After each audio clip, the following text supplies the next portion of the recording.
Formal nang nagsimula ngayong tanghali ang termino ng mga bagong halal na kongresista para sa 20th Congress. Kasabay niyan, umarangkada na rin ang paghahain ng mga bagong panukalang batas sa Kamara. Si Mela Lesmora sa Sentro ng Balita, live. Angelique, kasisimula lang ng termino ng mga kongresista ng 20th Congress pero sunod-sunod na nga yung aktibidad ng ating mga mambabatas. Sa ngayon ay tuloy-tuloy yung paghahain ng mga bagong panukalang batas ng ating mga kongresista at anumang oras ngayong hapon ay magkakaroon din nga ng press conference ang tagapagsalita ng Kamara na si Attorney Princess Abante.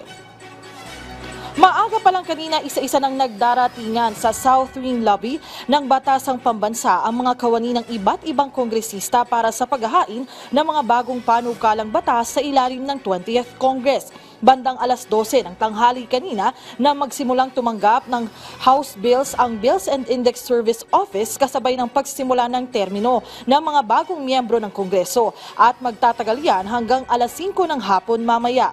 Isa sa mga nauna rito si re-elected 4-piece Party List Representative JC Abalos. Kwento niya ang pangunahing proposal na iha niya ngayong araw ay panukalang pagpapalaki ng cash grants sa ilalim ng Pantawid Pamilyang Pilipino program. Ito ay para na rin makasabay sa mabilis na paggalaw ng inflation sa bansa ang mga benepisyaryo ng programa.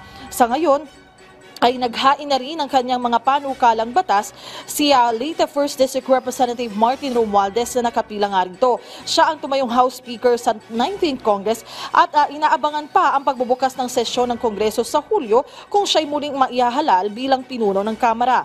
Sabi naman ni Abalos, suportado pa rin niya si Romualdez. Well, of course, ayoko muna i-preempt, but of course, we really enjoy the leadership of Speaker Martin dahil sa pamamalakad niya sa 19th Congress. Nakita natin na ang daming LEDAC priority measures na napapasa. So, kitang-kita po natin na ang daming magandang na-accomplish ang 19th Congress under his leadership. And of course, we support his leadership.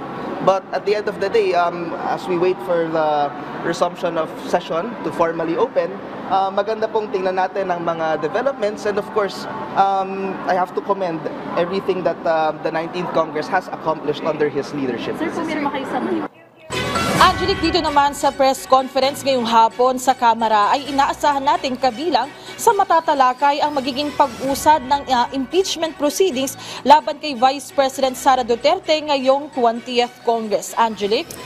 Alright, maraming salamat, Mela Lesmoras.